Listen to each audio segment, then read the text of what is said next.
Audax Randonneurs Mondejoux, das legendäre Superbrevet Paris-Brest-Paris, 1200 Kilometer pure Ausdauer, knappe 7000 Teilnehmer weltweit, fahren von Paris an den Atlantik und wieder zurück, Tag und Nacht im Sattel, in kühlen Nächten und bei glühender Hitze, zwischen Euphorie und totaler Erschöpfung, Faszination Brevetfahren, das ultimative Event aller Randonneure, das Superbrevet Paris-Brest-Paris. Willkommen zu Teil 12, zu Etappe 5. Es wird also sehr heiß jetzt werden, wir werden so um die 30 Grad haben und für mich werden so die Probleme beginnen mit dem Essen, weil ich nicht mehr richtig essen will und das wird sich fürchterlich rächen. Also von Tintenjac nach Loudiac geht es, knappe 84 Kilometer, 700 Höhenmeter. Es geht viel berghoch und wenig bergunter.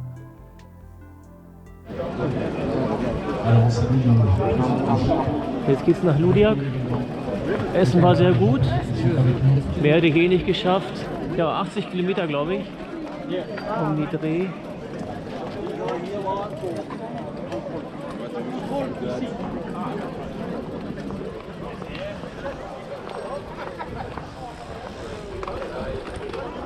So, ist alles da? Ja. Also Start zur Etappe 5. Sind also noch in Tintenjac. Ach schon, ich muss. Hab hier jetzt 75 Minuten gebraucht in der Kontrolle. Ja, und das hat auch so lang gedauert, weil ich mich doch an diesem kleinen Teller Suppe und diesem kleinen Salat doch recht lang aufhalten musste, weil ich das Ding einfach nicht so richtig reinbekommen habe. Hat zwar gut getan, aber ist einfach in Summe zu wenig gewesen. Haben jetzt also 12:30. Knappe 17 Stunden bin ich jetzt seit Start unterwegs, habe jetzt 350 Kilometer grob und hier blende ich nochmal die Karte ein, fahren jetzt also die Strecke bei 30 Grad.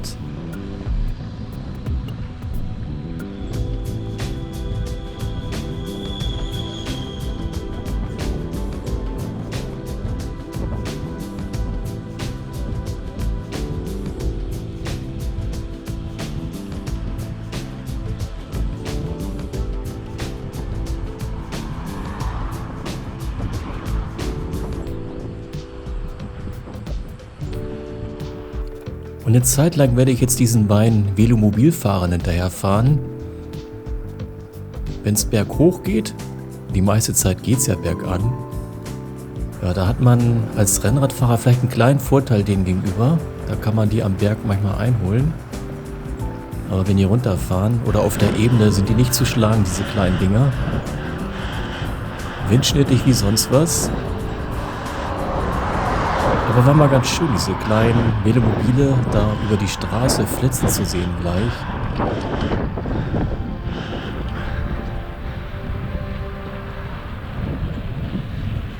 Wir haben da so ein ganz kleines Lenker da drin, nur.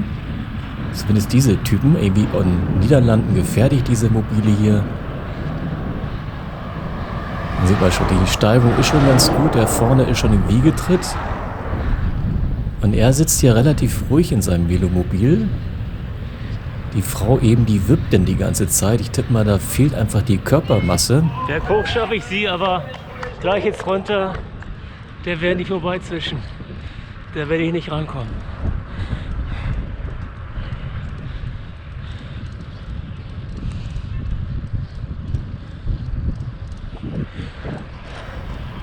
Und er hat wirklich alles auf dem Rucksack mit. Finde ich ja auch recht mutig. Gibt da mehr Druck auf dem Sattel dann. Also wir sind im Anflug. Müssen gleich hier sein. Der fährt mit Brompton. Ja, ein Brompton ist das nicht. Das war so ein selbstgebautes Rad. Den hatte ich ja hier auf dem Rasen gesehen. Habe mich auch gefragt, mag der das denn schaffen? Aber er schafft es. 45 Minuten unterm Limit, also richtig klasse.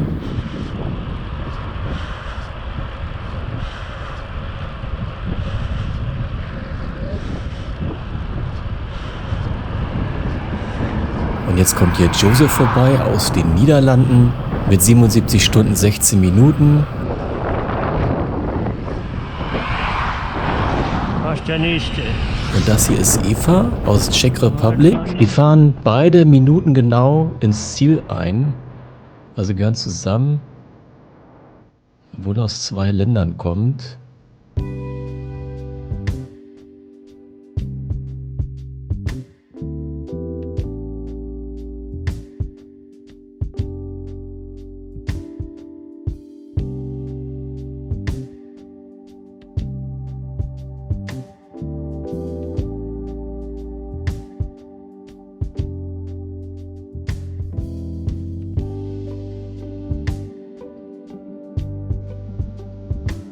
Und da muss man wirklich aufpassen, wenn die in der Nähe sind.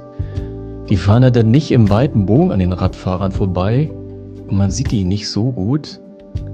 Da darf man also nicht ausscheren bei anderen vorbeifahren, dann hat man die Dinger unterm Rad. Ja, und Windschatten geben die echt kein bisschen ab, also das ist anstrengend, denen hinterher zu fahren.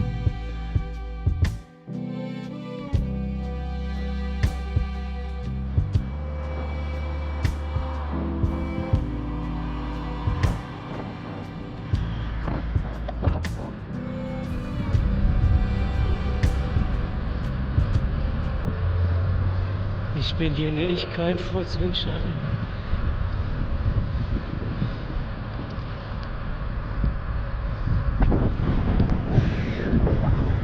Wie ist der Anstieg? Geil, so ein putzelig kleines Lenkrad. Und sie ist wirklich schon, also da ist alles feucht. Das ist eine Sauna, man sieht es ja auch in den Armen. Die sind dann nur am Schwitzen drin in den Deilen. Und später sehe ich nachher noch einen, der hat dann oben noch einen Deckel drauf. Der fährt in einer geschlossenen Kabine. Hi! Das bei 30 Grad ohne Wolken. Alles in praller Sonne. Plus dann die Belastung der Körper beim Radfahren.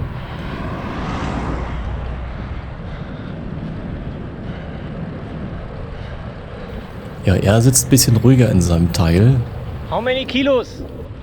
40? The bike? Yes? 25. Oh, not so heavy. But I've got plenty of luggage. So Okay. if you want to have a Snickers or Coke or... Oh, I have I'll get it for everything. you. I have everything.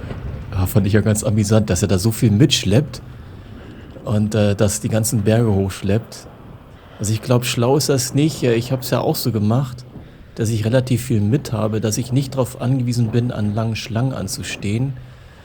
Und wenn dann wirklich ein Einbruch kommt, dass man was hat, aber diesmal merke ich ja, ich habe was mit, aber der Körper verwehrt es mir, das essen zu wollen oder vielmehr das essen zu können. Und so schleppe ich doch ziemlich viel Zeug mit, ohne es zu essen. Und das strengt nachher über die ganzen Höhenmeter doch ganz schön an. Er fährt ganz ruhig und sie wippt der Kopf hoch und runter.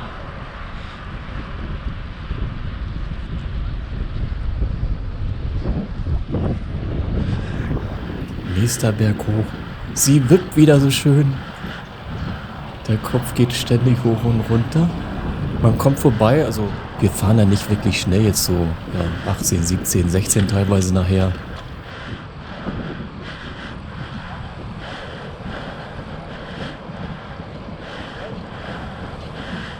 Und er kühlt sich ein bisschen runter, indem er seinen Arm raushält. Ich tippe mal, das fühlt sich ein bisschen an wie Minisauna. Ja, ziemlich feucht die Leute. Ja, die schwitzen wohl. Aber der Sound ist klasse.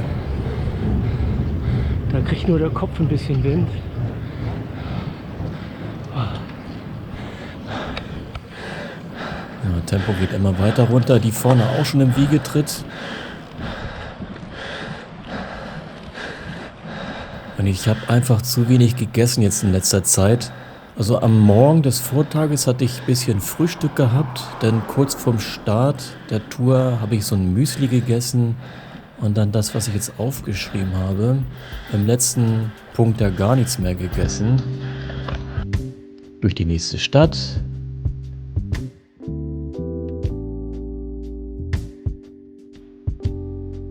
Und die Etappe 5 ist jetzt auch ein bisschen mehr befahren, also wir haben mehr Autoverkehr.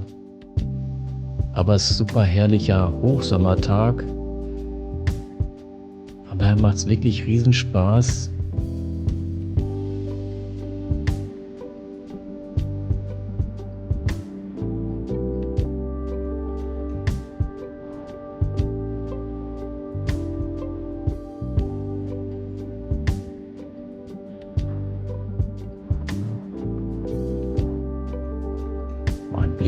Track, den wir jetzt haben.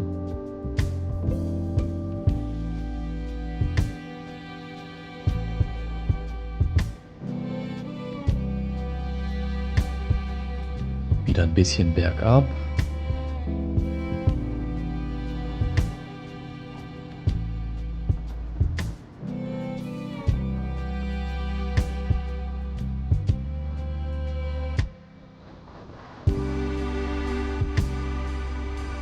Und wir werden nachher auch sehen, es gibt viele Leute, die da jetzt wohnen, die nehmen sich ihr Auto, Kühlboxen, packen da Wasser rein und bieten unterwegs kaltes Wasser an.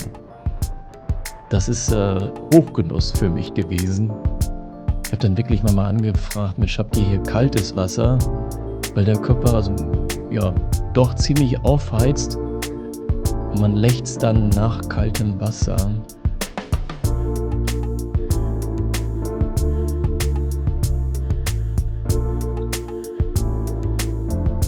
Und dann immer relativ zügig die Berge hochdrücken. Es wird sich bei mir rächen. So kurz vor Brest nachher, da wird es mir besonders schlecht gehen. Da werde ich auch nicht mehr so viel filmen. Das wird sich schon auf diesem Track hier oder auf dieser Etappe einstellen, dass ich so ab der zweiten Hälfte nicht mehr viel filmen werde, weil mir wirklich da irgendwie der Magen Probleme macht. Und so ein komisches Gefühl wie Hunger bekommen. Aber ja, meine Schokoriegel, die ich mit habe, dann nicht essen will. Und selbst beim nächsten Checkpoint würde ich überhaupt nichts essen. Und weiterfahren.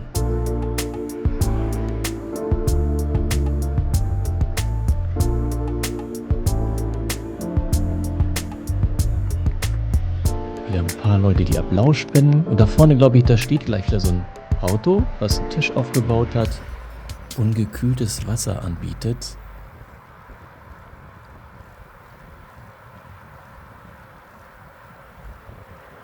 Ja, mit kaltem Wasser. Schreiben die denn groß auf die Windschutzscheibe rauf, was da gibt, dass man, wenn man möchte, anhalten kann. Nächstes kleine Städtchen. Haben jetzt 14:10 Uhr. Sind 18 Stunden 40 unterwegs bei Kilometer 486. Knappe 2 Stunden auf der Tour.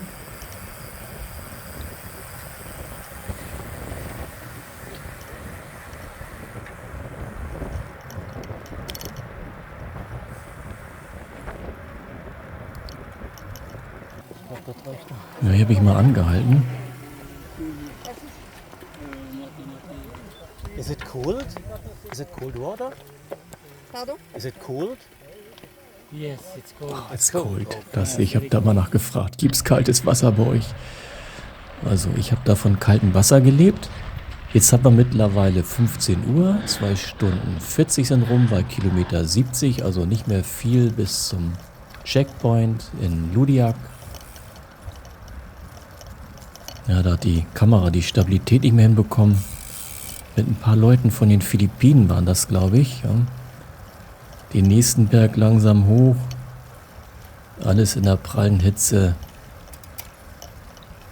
Und da ist schon das Ziel in Ludiak. Auch mit so einer längeren Auffahrt, wieder gesperrt durch Gitter. Dass ich die zurückkommen hier vom Checkpoint, denn nicht ins Gehege kommen mit den anderen.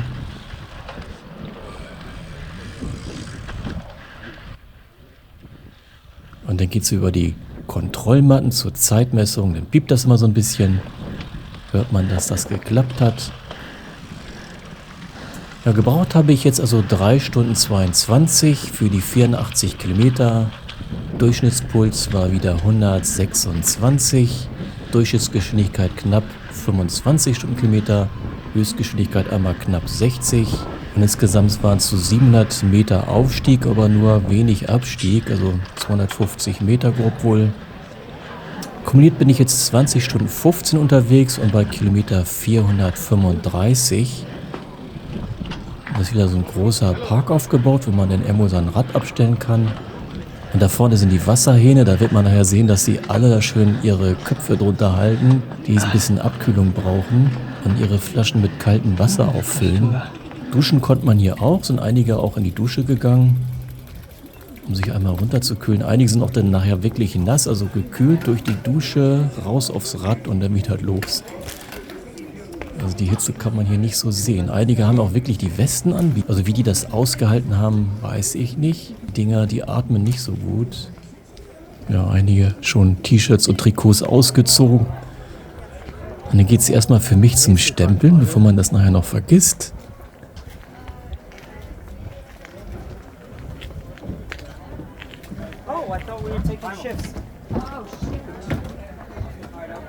Einige richten sich das hier schon ein, auf dem Rasen etwas zu liegen, sich etwas auszuruhen.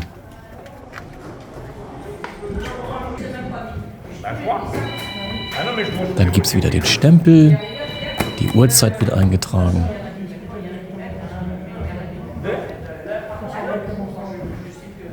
Anschließend habe ich noch ein bisschen geschaut, was die anderen hier so machen, wie der Checkpoint hier ausschaut, was es so zu essen gibt.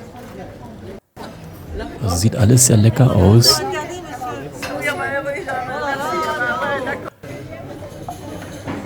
Und man sieht schon an den Gesichtszügen, die Leute sind schon ein bisschen ermatteter, ein bisschen geschlauchter durch die Kilometer plus die Temperaturen, die wir haben. Und ich denke mal, alle sind die erste Nacht durchgefahren oder nahezu durchgefahren.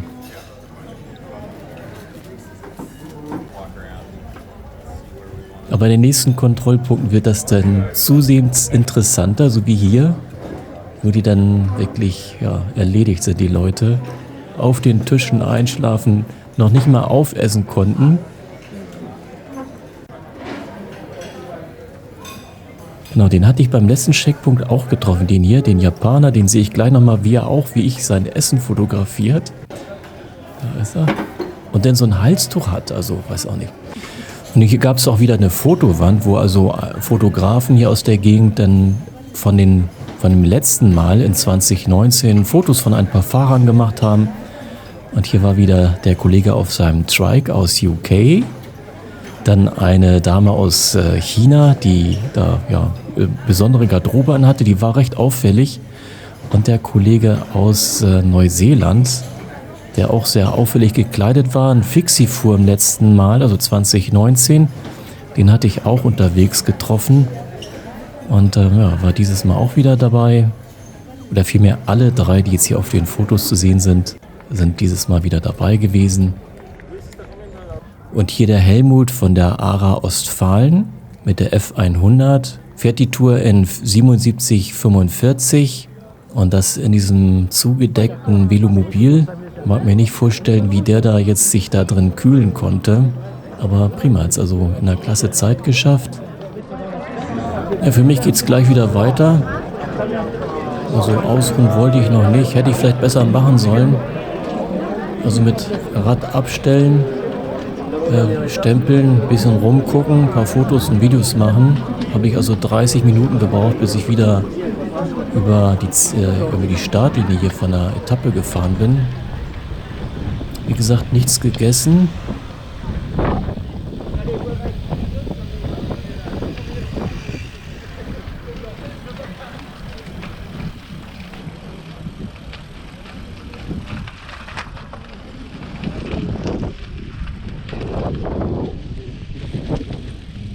Geht also zur Etappe 6 vom Standort in Ludiak und es geht jetzt nach Caer-Plouguer.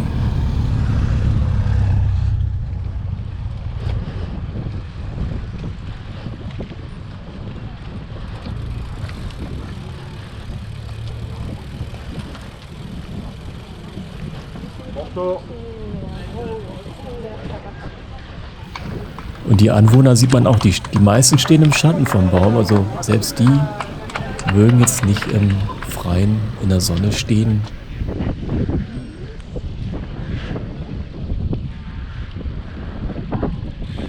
Und die Straßenseite haben sie wirklich abgesperrt, dass hier nur die Radfahrer sind. Auf der Seite sieht man jetzt die Velomobile oder andere Autos, wo Begleitfahrzeuge von Radfahrern sind. Die haben jetzt also hier schön Support. Und es geht langsam raus aus Ludiak auf die nächste Etappe mit wieder ein paar mehr Höhenmetern und ordentlich Hitze. Also wie es weitergeht, Das dann in Teil 13 mit der Etappe 6.